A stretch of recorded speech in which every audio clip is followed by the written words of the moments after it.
Hey, good evening, everybody. Welcome to another episode of the Lacy Johnson Podcast. We come to you every Wednesday, 6 p.m. Central Time. So we'd like for you to join us every Wednesday, 6 p.m. Central Time, and let's do a little kumbaya here. Today, our guest, part 2, with Ms. May Xiong. May is running for Congress. Part 1. We had an opportunity to learn something about May's background prior to running for Congress. The fact that she is an immigrant from Laos. She's part of the Hmong community here in the Twin Cities. We probably have the largest Hmong community in the United States here. And as I shared in the first part of the interview, I have a lot of good friends and connections in the Hmong community, and I just love the people. I love their culture and everything else. So I'm proud to have May here today. All right, let's talk about a little bit about giving back.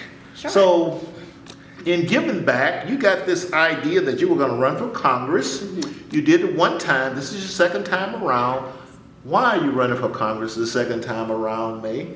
Well, actually, I didn't want to run for Congress the second time. The first time was very difficult, and especially being new in the political world and trying to establish your name recognition. It was hard, and raising money was also hard because you don't know big donors and you don't know a lot of people, and you rely solely on grassroots campaign and people and supporters. Mm-hmm. And so last year when a lot of people approached me and asking me to run again, I said, no, this is just too difficult. It took over my life 2 years ago. I'm not going to do it again. Mm-hmm. I want to focus on myself and my business and my family. But something really changed me in January of this year. I went to Walgreens close by my house to get some stuff. Outside of the door, I saw this young man. He's Asian. He's probably in his early 20s, like my youngest son. Mm-hmm. He's asking for money. Of course, I didn't have cash with me. Mm-hmm. But I looked at him, and he looked very familiar to me. I went inside, got my stuff, came back out. He was still out here asking for money. And I went and talked to him. I said, why are you asking for money? Why can't you get a job? And things like that. And so he just told me some, about his life difficulties that he had to go through. And I just I'm like, I want to ask who he is because he just looks so familiar to me. Mm-hmm. So there's an elementary close by that area. And I said, did you go to Mississippi Creative Arts down the road? Mm-hmm.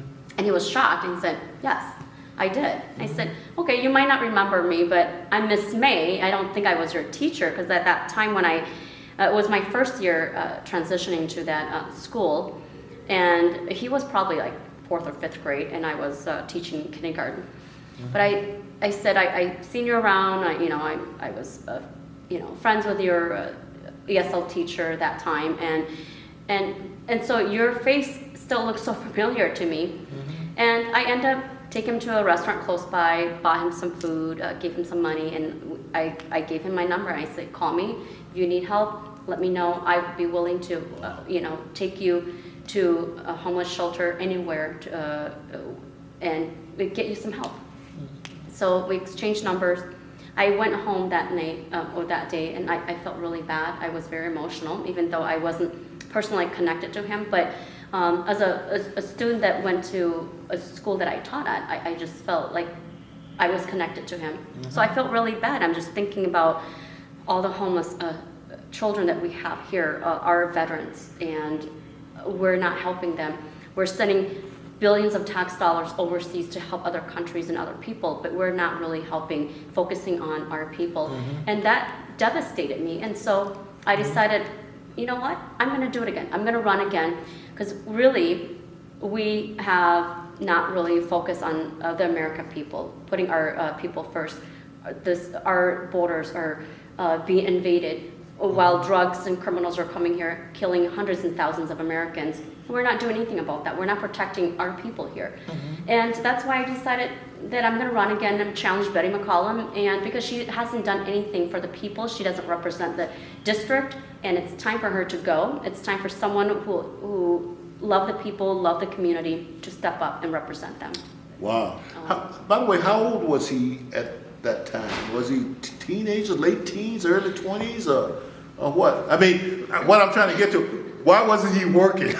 guess that's what I'm wondering. And supporting himself. Yeah, so he's 23 years old, and so he was the same age as my youngest son. And when I met him, I knew that he was around that age, but he had some issues. He had a job before that, but he couldn't keep up with the job because of some issues. I heard a couple of people on both sides of the political spectrum say that homelessness is, if a person is homeless, they either on drugs or they have mental issues or both. 100%. That's what someone told me. 100%. Right. I don't know whether it's true or not. So really, people, what we're calling a homeless issue is my understanding that is really mental illness and drugs. And look, I'm gonna digress here for a while. It's my belief that a lot of these problems are not getting solved because we are not defining them correctly. It's not homelessness is just a symptom. We need to get to the root of the cause, and we probably need to stop talking about homelessness in a sense and just start talking about chemical dependency and mental issues. So anyway, that's that. Okay, so one more thing though. Okay, so you are running as a Republican. You aren't supposed to be that kind. You aren't supposed to meet a stranger on the street begging and taking them out to dinner and giving them your number. What's wrong with you, May? Don't you know that doesn't fit the script? Right. That doesn't fit the script. Okay. That's supposed to be the Democrat, Yeah, right? that's supposed to be a Democrat. And then you're talking about praying for him and stuff. Well, that might be Republican. So that's I'm very proud of you there. Now, if you had to pick the top 2 or 3 issues that's near and dear to May Xiong as a potential member of Congress, what would those 2 or 3 issues be, May? Well, as a teacher, I'm very big on education. And the reason why my family came here, and a lot of immigrants, they come to this country because of the opportunity in education, the free education that we have here. And I believe in public education. That's what I grew up in, public education. My parents are too poor to put us in private schools. So I believe in our public education, but I also realize that it has changed a lot over the years. And so we need to get our education back on track. We need to really focus on basic academics, reading, writing, math, science. We need to build strong leadership, and we don't have that right now. Our education isn't really focusing on educating our kids, and we have to get that back. We have to promote academic excellence. So that's my number 1 and top priority. The second one is our borders. It's a huge issue here. We are a nation, and we have the obligation to make sure that we secure our borders so that way we can protect our American people here. And we're not doing that right now. We're allowing criminals, we're allowing drugs to come here to kill hundreds and thousands of Americans. We're allowing exploitation of women and children down by the borders. I mean, there are young girls being kidnapped and raped down there. Women and children are being exploited down there. And our leadership right now, they're not doing anything. And that's an issue. And we have to do better. We're an American. And we know that we want to protect American people. We want to protect women and children. We want to make sure that our nation is safe. The other thing is the failed leadership and DC. They're destroying our country. They are sending billions and billions of dollars, our tax dollars, out to other countries to protect their borders, but they're not doing anything for our country. The reckless spending in DC has to stop. We cannot continue to keep increasing taxes for Americans and have them carry these debt. Okay. Okay, that's all well and good. Maybe everybody a lot of people go to Washington with good intentions. I know that. I heard a freshman congressman, I think he was from Colorado. You know, there's the time in between the election in November and the time you take office in January. And what I understand, the practice is to fly all the candidates out to Washington, D.C. to spend some time, I don't want to use this word, but I think I will, spend some time in the swamp. And they wine and dine them and show them all the benefits and trappings of being in Washington, D.C. And then they turn to them and say, the best thing you can do for the American people, May, is get reelected. And that's where the whole buying you in and changing who you are starts at, when you forget why you went there in the first place. Tell the people of CD4 why that would not happen to you, May. So I don't know if they're going to do that.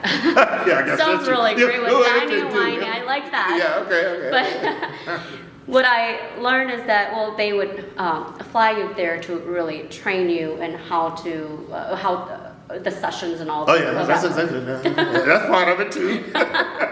Yes. But look, I'm just an average American who I grew up in a big family, 5 brothers and 5 sisters. My parents were illiterate in English. They brought us here to go to school so we can provide for ourselves. Growing up with my family, my dad always say, I brought you here to not dirty the country, but to make it better. Mm-hmm. And I took that to heart. And that's why I'm here protecting and running for Congress, so that way I could do that, as I grew up with that message. And that's not going to change me, because I grew up in poverty. I was a single mom, a teacher, and I understand the daily struggles of an average American. And of course they're going to say, oh, you're going to change and all that. I think that the people that has changed, they don't have the background that I have. So I really want to just make sure that our country head in the right direction, that we have policies that will reflect the people and that we can live with. Now, I'm not going to be like a typical politician who's going to spend the rest of her life in D.C. and pass all these crazy policies, and then I wouldn't have to live with that. Mm-hmm. Because these politicians, like Betty McCollum and Nancy Pelosi, they pretty much pass all these crazy policies, and there's no consequences for them because they don't have to deal with it. Mm-hmm. But here's the thing with me, is that I hope to be in D.C. for maybe 8-10 years, maybe 4 or 5 terms, and then come back and get to live and the consequences of the policies that I pass. Mm-hmm. Is it going to affect me in a negative way or a positive way? Because we have to put ourselves in the average American society, right? Mm-hmm. To know that, is that a good policy for the American people or not? Tell the people of CD4 all the screw-ups that Betty McCollum has made and all the bad things she's done for CD4, and why they should not vote for her but vote for you. Tell them that. Well, let's look at this. She has been in office for 22 years. She hasn't done anything for her district. She's out there talking about the boundary waters, except issues in District 4, which is Ramsey County, Washington County, and the urban area, the metro area here. She does photo ops with people of color, but she doesn't really know who they are, what issues concern them. We have, education is important in the minority groups and actually in all the community here. And we're lacking that. She's not here solving issues. She doesn't really care. She's invisible in the district. Mm-hmm. Nobody knows who she is. And I'm out there campaigning, talking to people, talking about issues that impact them. We're talking about their paychecks. We're talking about interest rates. We're talking about the grocery stores. She's not here. That's her job, is to make people's lives better. But now she's making it worse for them. Yeah. So is this the kind of leader that we want to represent us? Definitely not. Definitely not. Yeah, you mentioned some things. Let's go through a few issues here, May, and get your take on them, okay? We've talked about the border, and that's such a disaster. Mm-hmm. And I've been pretty much up front. I think any president who with an open border policy should be impeached myself. I think the oath to the Constitution says you're supposed to protect the sovereignty of the United States. And if you don't do that, they need to get you out of office. And I'm saying this, I don't care what party, I don't care what color, whatever. One of the number one jobs of the President of the United States is to protect the sovereignty of this country. And this guy in the office now has done the worst job I've ever seen in my life, and I think he should have been impeached just for that. But once again, I'm a student of the Constitution and logic and reasoning in it, and so that's it. But so we talked about the border. Let's pick a couple of hot button issues: the Ukraine war, Russian-Ukraine war. First of all, should we have gotten into that situation as far as where you look at it? What would you do about that? I guess that's a simple way of putting it, and give you a little flexibility how you address that. Yeah. Well, you know that I came from. My parents came from Laos, a war-torn country, and I know what war does to people, displace people, and destroys lives. And so I understand what it does to lives and to people. And we shouldn't have been involved, but now that we are involved, we're sending billions and billions of dollars to Ukraine to help them. And at this time, we have such an incapable leader that can't sit with Putin and Zelensky to find peace, and he can't do that. If he was a strong and a good leader, he should be able to sit with them and negotiate peace, so that way we can end quickly. So that way Ukraine, the people of Ukraine, can get back in their lives and rebuild the country again. Okay, and that's a good answer. Issue number 2 that you brought up earlier, just overall inflation and the price of goods and services and the price of gasoline. What do you have to say on that issue about as far as maybe how we got there, how we get out of it? And I think we all know that the federal government at least play a big part in inflation. Some people would argue it play the only part in inflation because it print too much money and reduce the value of the dollar and everything can become more expensive. But bottom line, tell the citizen of CD4 how you would address the whole inflation issue so they're not fainting in the grocery aisles when they see the prices of things. Well, for sure, we have to stop spending. We cannot think that we have unlimited money to just send into different countries and out there. We're spending a lot of money overseas, a lot of money elsewhere, but America, and we're printing so much money, and that causes inflation. That causes inflation. That causes the increase of interest rates where young families can't afford to buy homes, and when we do that, the cost goes up, the goods the cost of goods go up, and we can't afford things. And we have to, bottom line, we have to stop printing money. We have to stop sending money and stop spending money. Far more. It's just ridiculous. I find a lot of businesses are having a challenge finding people to work.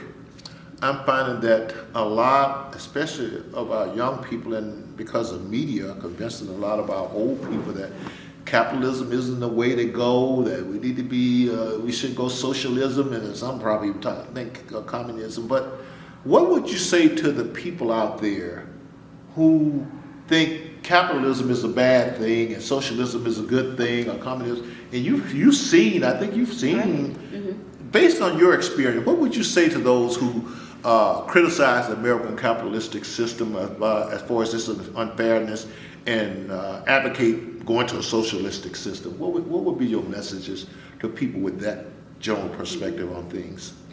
Look, we have a country that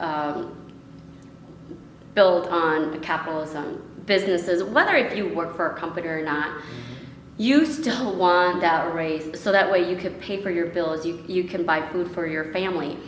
And if you want to go into a socialist, you want to turn this country into a socialist country, and they give you this amazing utopia of how great it would be. It's not. Just research North Korea and South Korea. You see the difference. And South Korea being a capitalist country versus North Korea being a socialist country. And I don't have to say a lot about that. Everybody knows North Korea and then South Korea. But this is what's great about this country, is that the opportunity to have nothing but to be able to own a business and build your wealth through that. The opportunity to go to school and get a job, and no one will stop you. As you are the only one that can stop yourself. And so it's not ideal. We have to work hard for what we have and what we build on. We discussed during our first part of our interview, which was a video conference, some of the economic hardship that came about after the riots from George Floyd, and I think there was a couple of other things there. But where I'm getting with this is that our government here in Minnesota had a lot of negative type anti-business policies, caused a lot of businesses not to be able to recuperate. We had, and I met some of the Hmong businessmen over on university. In fact, the one thing I remember, one of them had his entire life fortune savings in a safe in a store. Of course, during those days, people coming in stealing safe. Right. And so they stole his whole life savings and things. But where I'm getting at is, what would you say to the small business people here in Minnesota, given their experience over the past few years, why they would be better off having May Xiong in Congress than this McCullen lady that Betty McCullen? Well, I'm a big supporter of small business owners. My oldest sister owns a salon, and next door to her is a Mexican who owns the building, and he has a little grocery store there, and now he just opened up a Mexican restaurant across from my sister's salon. And so it's great. We have to support small business owners, and they're the ones that help grow the economy in this country. I know that in St. Paul, right here, they just increased the business tax, and it makes it really hard for small businesses to prosper. We don't want that kind of government where they're going to continue to take your money away, your hard-earned money away. We want to give them opportunity to grow their business. We want to give them tax breaks so that way they can continue to build our economy here. If we keep increasing taxes, we keep taking their opportunities away, how can they prosper in this country? Okay. And you mentioned taxes. What's your, would be your approach to either, would you cut taxes, I guess? Of course, I would cut taxes. I threw you a softball on that one. And would you cut both business taxes, personal taxes, all of them? Because if you're like me, the less taxes the government make, probably the better the government is. So I appreciate it. And that will go along with your business. What about things like, and I know there's a lot of business regulations and rules and things that's a burden on business, that's costly, that help prevent them from growing. Would you do anything in that area as far as business regulations and things like that they have to follow? These business regulations that the government put out right now are just outrageous, and it makes it really hard for small businesses. Business owners. So we have to cut, and of course we have to have regulations, but we have to cut some of those ridiculous business. I mean, that's government overreach. Right. That's all it is, government overreach. Well, you know, well, folks, this is my show. I'm allowed to editorialize in my questions here. So the recent Supreme Court decision, overturning Roe v. Wade, we'll deal with that a little bit. But I just have to say to my audience, look, I think I'm a pretty good scholar of the Constitution, Federalist Papers, the deliberations, why they did what they did, and the history of it all. And I was one who said, and by the way, I was one who said there's no right to abortion in the Constitution. And by the way, people out there who don't know the history of this issue, just about every extremely liberal Supreme Court justice agree with that too. the late Ruth Bader Ginsburg, she didn't think there was a right to abortion in the Constitution. Well, where am I getting at? And I get May's point on this. But a lot of times, the people who are doing the wrong thing, getting us to do the wrong things, they use these language issues. They flip the language on it. Right. So Roe v. Wade, and this is a typical example, instead of it being discussed for what it is, a constitutional rights issue, they flip it and come up with this fancy women's rights issue. Mm-hmm. And so the point I'm trying to make is this. I was for the overturn of Roe v. Wade. Well, first of all, because I'm a Christian and I don't believe in it.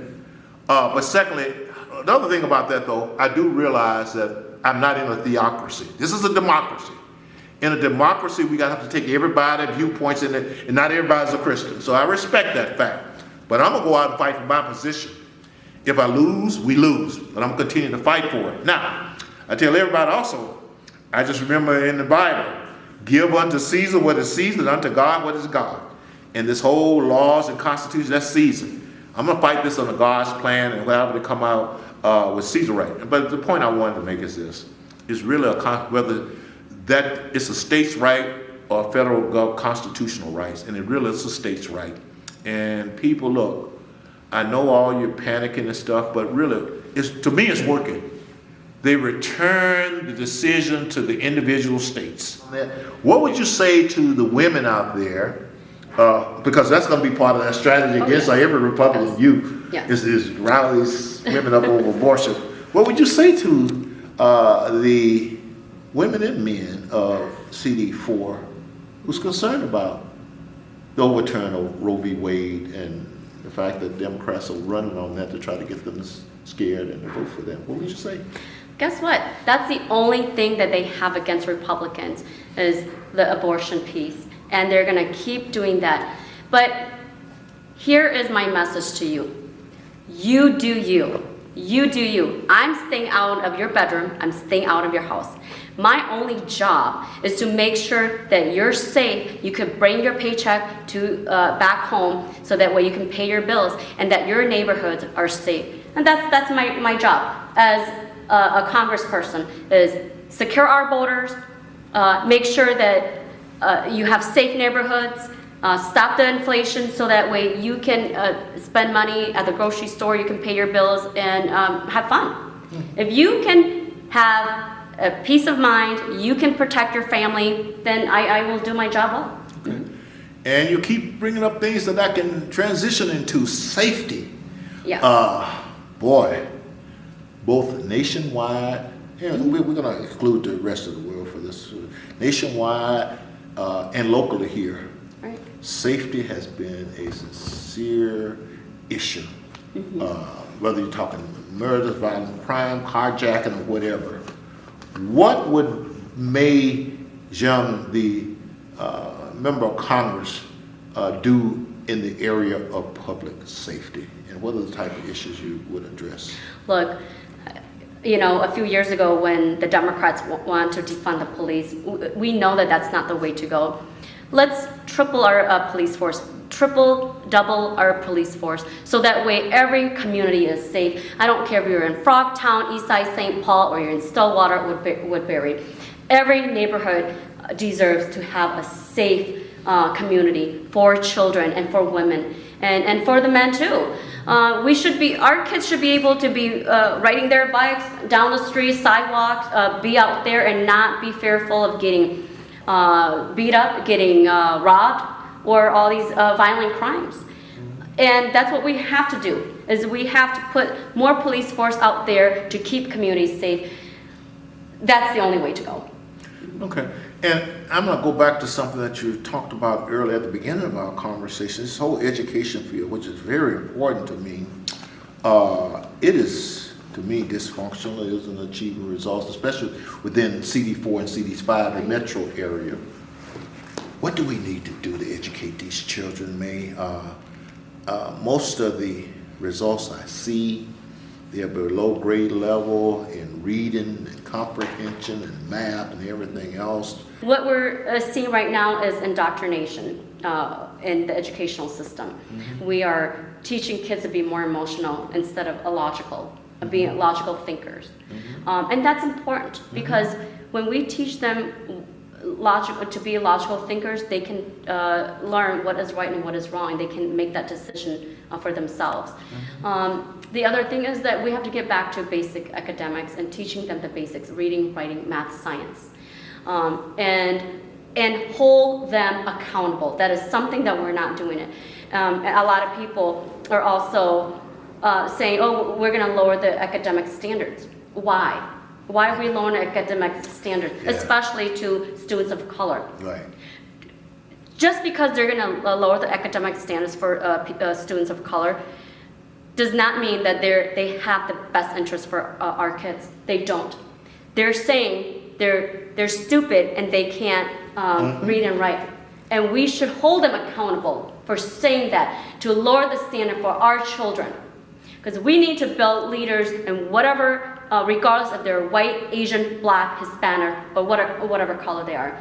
We should hold high standards for all students, and we should make sure that we have academic excellence for every student in this country. Well, I believe in that. Those who watch my podcast know that I am never in favor of lowering any standards for anybody. Right. And that's because I know we can do it. And the reason I know we can do it, and I hate to keep going over my own personal story, but boy, we are a lot of poor little black kids in my K through 12 school, and I keep repeating this. People are getting tired of me, but we had so many engineers, doctors, and lawyers come out of there because we took it serious. And we had discipline, and we had teachers who cared about us. As a matter of fact, people probably know, some people know I started up a charter school, and our motto was, and this is why we educate, no excuses. And when I have a problem with the current public school system is that they always making excuses. They don't have enough money, class size. And I challenge, and I'm serious about this. Give me a chalk and a chalkboard for these kids you say you can't educate. And I will educate them. I know that sounds kind of absolute and arrogant, but I guarantee you will. We started up a charter school. We took kids from the inner city. We went into North Minneapolis, up in a lot of homes that people would be scared to go up in there. We got the kids. We talked to their mom. We found out that moms wanted a better life for their kids. Long story short, we started up a K through 2 elementary school at the end of the year. These young kids that even charter school people were telling me we didn't want because it would drive down scores, they ended up in the 85th percentile of the whole nation in their education results. And that's because we put a few things, I think you hit on it. High expectation. Right. You gotta have high expectation. Discipline. And understanding the children, understanding the market. And so I agree with you there. Now, one thing, I spent some time last year in North Carolina. And what I like about North Carolina, and feel free to push against me, the Department of Education just gives you the money, and you can spend it anywhere you want to. You can spend it on a private school. You can spend it on. So it's a voucher. Yes, it's a voucher, but they can't. I think they told me they technically can't use the term voucher, but okay. It's basically a voucher. Yes. What do you think about that? Well, I'll get your response to that first, and then I might comment on it. What do you think about just opening up the school system and having the state dollars follow the child based on the decision of the parent where they think it's best for that child to go, and a parent who's really looking for better results? What would you say, what's your opinion on just opening up the school system so the money follows the child? I think the money should follow the child. If we cannot do justice to educate our children, then it is up to the parents to decide where their child will go to get the best education. And when I'm in office, I think that the co-parenting with education, with the educational system has to stop. The parents has the right to their children's education, and they can make that decision. And they'll make that decision that will fit the family and fit the child. Okay, and then some other things. Minnesota, I think it was Governor Walz, he rejected the newest Social Security curriculum. That might have been a year or two ago. But where I'm getting to, it's my understanding, I've seen some of the material, I'm assuming it's true, where they're getting into a lot of sex education, man. Some kind of, adult-like stuff, but Yes, K yes. through 12. And I tell this story too, true story. I remember this. 9th grade gym. Nothing but for our gym teacher to come in, it's totally unexpected, and put on a film of a woman having a baby.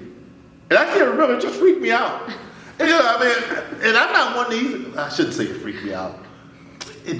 That might not be the best word, but I'm like, that's when you were in high school. Yeah, I was 9th grade. Of course, yes.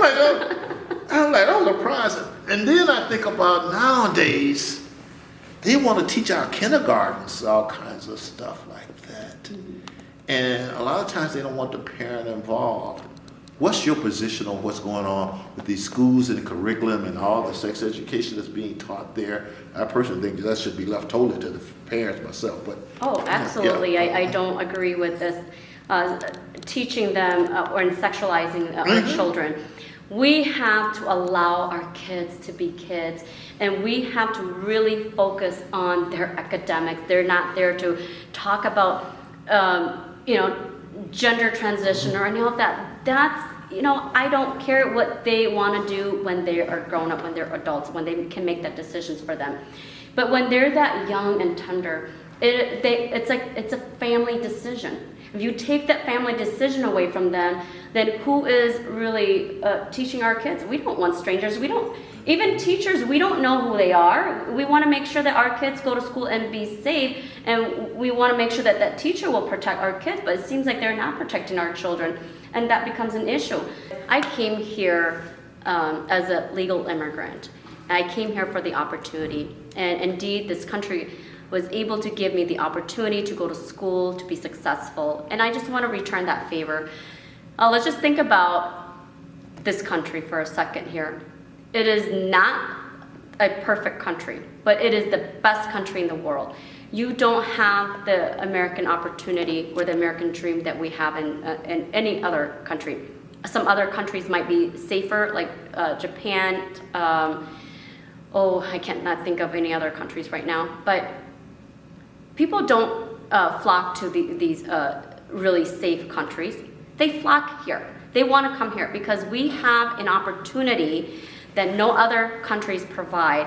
Is the opportunities here, the American dream, and I was able to live the American dream, and so I want to protect that. I want to protect that for our futures, for the country, and so really, this is not about please elect me and I want to go there. It's about please elect me so I can protect you, I can protect the country, and protect the American dream.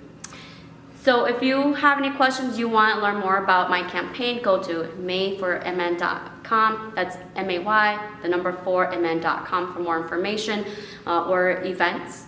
So I hope that I could earn your vote, and if you have any questions, feel free to contact me.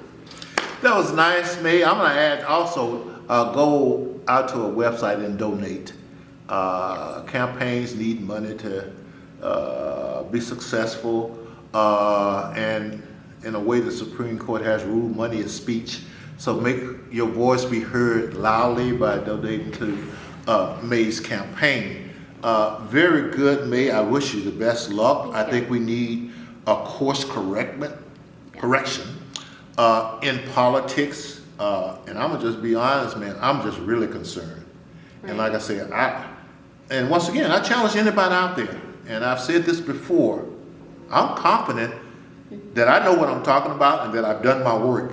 Now, I'd be happy if you prove me wrong, but I don't think you will. So come on and talk to me about, because we're in a very dangerous time, and we need to change the direction of this country. Right. And I think Ms. May Xiong is one of those people who's going to help us do that. Yes. So thank you very much.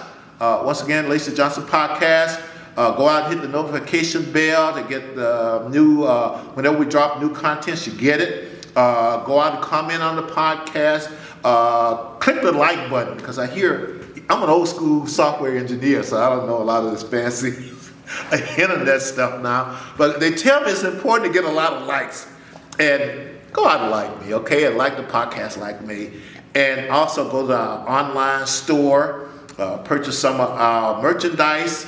I think my picture's on most of them. You have to understand, a lot of times I don't understand all this detail. I got a team here that works with me. And I want to, by the way, I might say something about my team. I got Studio Mac here. He's my technical guy in the studio. I got James. I got Abel. I got Jim. I got Sasha. I got them all out there helping me. Joe. And so they're my team. So I don't do this by myself, and sometimes they just point me in the direction where to go, and I just follow their direction. But we really thank and are blessed and thankful that you joined us this evening. Once again, support the program, comments. Good evening. Thanks for joining us. Lacy Johnson Podcast, every Wednesday, 6 p.m. Central Time. See you next week.